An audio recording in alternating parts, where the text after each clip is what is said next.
నమస్తే, welcome to Bharati TV. నేను బాపయ్య నర్రా.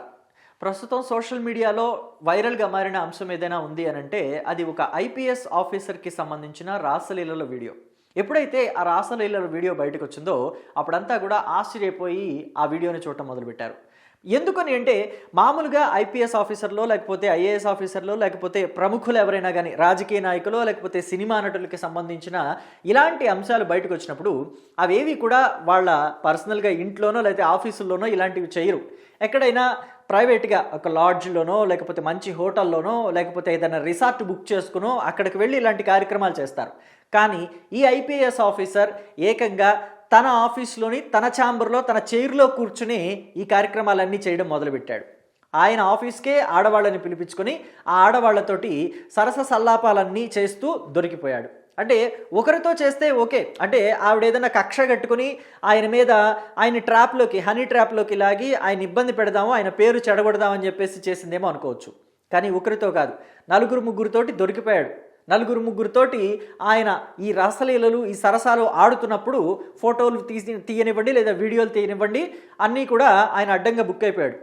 ఇలాంటి సందర్భంలో మరి ఆయన ఆ వీడియోలు నావి కాదు, ఏఐతో క్రియేట్ చేసి నన్ను బద్నాం చేయడానికి, అలా నా ప్రత్యర్థులు నేనంటే గిట్టని వాళ్ళు ఇలా కుట్రలు చేసి ఉండొచ్చు అని చెప్పేసి ఆయన బుకాయించడానికి కూడా అవకాశం లేకుండా పోయింది. సో అయితే ఎప్పుడైతే ఈ ఐపీఎస్ ఆఫీసర్కి సంబంధించిన వీడియోస్ ఇంటర్నెట్లో వైరల్ అవుతున్నాయో చాలా YouTube channels, main stream channels కూడా దీని మీద కథనాల్ని వెలువరిచాయి, అంటే ప్రోగ్రామ్స్ టెలికాస్ట్ చేశాయి. అందరూ ఏమనుకున్నారంటే ఎవరితను ఆంధ్రాకి సంబంధించిన డీజీపీనా లేకపోతే కర్ణాటకకి సంబంధించిన డీజీపీ అని ఆ వీడియోస్ ఓపెన్ చేసి చూశారు. తీరా ఓపెన్ చేసి చూస్తే ఏంటంటే ఆయన తెలంగాణకి సంబంధించిన వ్యక్తి కాదు, ఆంధ్రాకి సంబంధించిన వ్యక్తి కాదు, కర్ణాటకకి సంబంధించిన వ్యక్తి. సో అయితే ఈ కర్ణాటకకు సంబంధించిన వ్యక్తి కదా అని చెప్పేసి మనమంతా లైట్ తీసుకున్నాం. కానీ చిత్రం ఏంటంటే ఆ ఐపీఎస్ ఆఫీసర్ రామచంద్రరావు పుట్టుపూర్వత్రాలన్నీ కూడా మెల్లగా, అంటే యూట్యూబ్ ఛానల్స్ వాళ్ళు కానివ్వండి, మెయిన్ స్ట్రీమ్ ఛానల్స్ వాళ్ళు కానివ్వండి, జర్నలిస్టులు కానివ్వండి, ఆయన పుట్టుపూర్వత్రాలన్నీ తవ్వడం మొదలు పెడితే ఆయన మూలాలన్నీ ఆంధ్రప్రదేశ్లోనే ఉన్నాయి. ఆంధ్రప్రదేశ్లోని గుంటూరు జిల్లాలోని గుంటూరులోనే ఉన్నాయి ఆయన మూలాలు. సో ఆయన గుంటూరు జిల్లాలోనే పుట్టి పెరిగారు.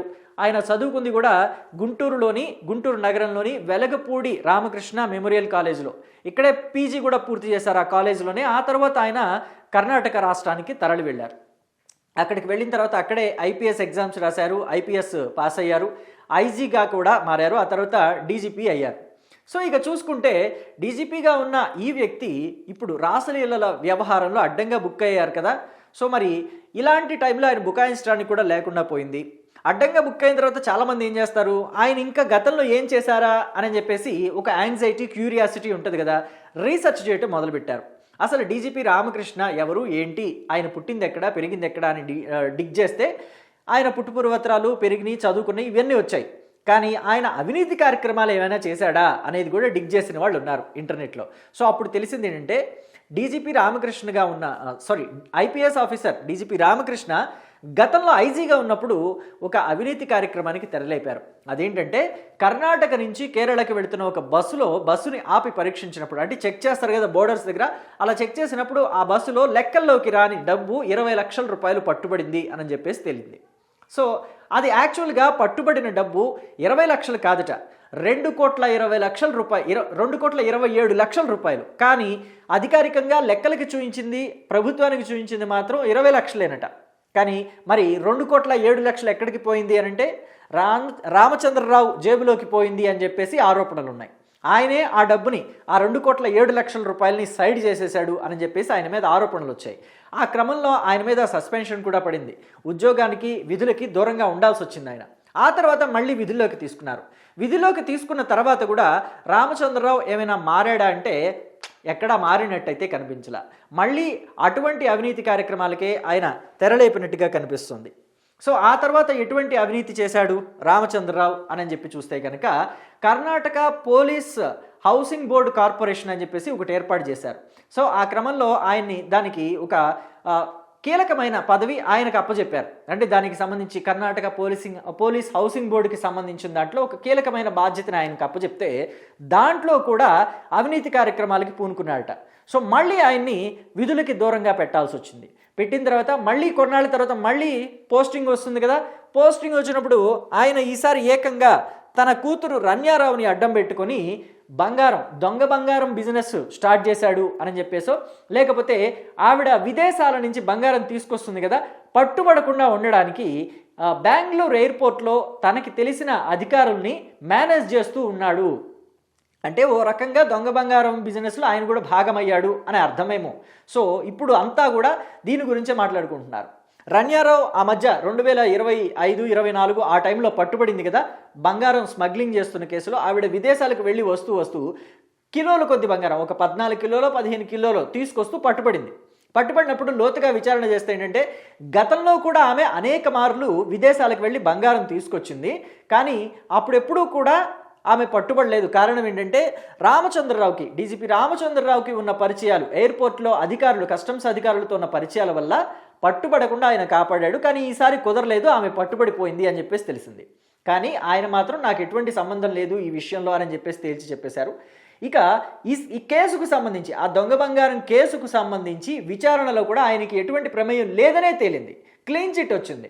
సో ఆయన ఈ కేసులోంచి కూడా బయటకు వచ్చేసాడు. సస్పెన్షనో లేకపోతే ఆయన్ని విధులకు దూరంగానో పెడతారు కదా, దాని నుంచి కూడా బయటపడ్డాడు. సో తీరా ఇప్పుడు తాజాగా ఈ రాసలీలల వ్యవహారం ఉంది కదా, దీంట్లో చిక్కుకున్నాడు. మొత్తానికి అది అయిపోయింది, బంగారంది అయిపోయింది, రాసలీలల వ్యవహారంలో చిక్కుకున్నాడు. అయితే ఇంకొక చిత్రమైన విషయం ఏంటంటే, ఈ రీసెర్చ్లో బయటపడిన మరో చిత్రమైన విషయం ఏంటంటే, రన్యారావు ఈయన కూతురు అని చెప్పేసి అప్పట్లో మనం విన్నాం కదా, కానీ సొంత కూతురు కాదు. ఈయన భార్యకి మొదటి భర్తతోటి పుట్టిన సంతానం. ఈయనకి కూడా ఇప్పుడు ప్రజెంట్ ఉన్న భార్య మొదటి భార్య ఏం కాదు, రెండవ భార్యే. ఈయనకి మొదటి భార్య చనిపోతే ఇప్పుడున్న భార్యని చేసుకున్నాడట. సో ఆ భార్యకి కూడా మొదటి భర్తతోటి పుట్టిన సంతానమే ఈ రన్యారావు. సో ఈ రన్యారావుని అడ్డం పెట్టుకునే మరి దొంగ బంగారం చేశాడు అని కూడా ఆరోపణలు ఉన్నాయి. కానీ అవి ఆరోపణలుగా మాత్రమే మిగిలిపోయాయి, ఎక్కడా కూడా ఆధారాలు దొరకలేదు వాటికి. ఈయనే హెల్ప్ చేశాడు అనే దానికి ఎక్కడ ఆధారాలు దొరకకపోవటం వల్లనే ఆయన ఆ కేసులో నుంచి బయటపడ్డాడు. సో మొత్తం మీద డీజీపీ రామచంద్రరావు వ్యవహారం మాత్రం ఎక్కడికక్కడ వివాదాలమయమే, అవినీతి ఆరోపణలమయమే. ఎక్కడ చూసినా కానీ ఫస్ట్ నుంచి మొత్తం చూసుకుంటే ఆ స్థాయిలో ఉన్న వ్యక్తి ఎంత క్లీన్ చిట్గా ఉండాలి, ఎంత వైట్గా ఉండాలి, కెరియర్ మొత్తం కూడా అసలు ఎక్కడ మచ్చ లేకుండా ఉండాలి. కానీ ఆయనకి మొత్తం అన్నీ కూడా అవినీతి మరకలు, లేకపోతే ఇలాంటి రాసలీలల మరకలే ఉన్నాయి.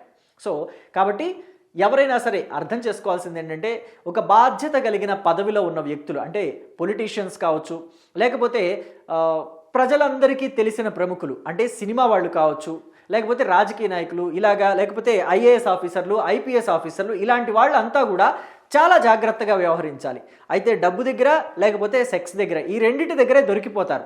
ఈ రెండింటి దగ్గరే వీళ్ళంతా కూడా ట్రాప్ చేయబడతారు లేదా మోసపోబడతారు. కాబట్టి వీళ్ళంతా కూడా చాలా జాగ్రత్తగా వ్యవహరించాల్సిన అవసరం ఉంది. ఎందుకంటే ముఖ్యంగా ఐపీఎస్ ఆఫీసర్లు, ఐఏఎస్ ఆఫీసర్లు, లేదా జడ్జిలు వీళ్ళంతా ఉన్నారు కదా, ఆషామాషిగా ఈ పదవులు ఏం రావు వాళ్ళకి. ఈ స్థాయిలోకి వెళ్ళటం అంటే తేలికైన విషయం కాదు, చాలా కష్టపడాలి, రేయింబౌళ్ళు చదవాలి, చదివి ఆ కాంపిటీషన్స్ ఎగ్జామ్స్లో పాస్ అయ్యి ఈ పదవుల్లోకి వస్తారు వాళ్ళు. ఆ తర్వాత కూడా ఇంకా ఉన్నతమైన పదవుల్లోకి, బాధ్యతల్లోకి వెళ్ళేటప్పుడు చాలా కాన్సన్ట్రేటెడ్గా కెరియర్ మీద ఫోకస్ చేస్తేనే మళ్ళీ పదోన్నతులు ఇవన్నీ లభిస్తాయి. సో ఆ స్థాయికి వెళుతున్నప్పుడు వాళ్ళ మీద చాలా టార్గెట్ ఉంటుంది. కాబట్టి జాగ్రత్తగా ఉండటం ఇలాంటి వాళ్ళకి, ముఖ్యంగా ఐపీఎస్ ఆఫీసర్లకి, ఐఏఎస్ ఆఫీసర్లకి చాలా అవసరం. ఎక్కడ కూడా రాజకీయ ఒత్తిడికి తలగ్గకూడదు, లేదంటే టెంప్టేషన్స్కి కూడా లోన్ అవ్వకూడదు. అయ్యారా, ఇదిగోండి పరిస్థితులు ఇలాగే ఉంటాయి. రామచంద్రరావు లాగానే పరిస్థితులు ఎదుర్కోవాల్సి ఉంటుంది, ఆ తర్వాత పర్యవసానాల్ని అనుభవించాల్సి ఉంటుంది. సో దీని మీద మీ అభిప్రాయాన్ని కమెంట్ బాక్స్లో తెలియచేయండి. Thank you.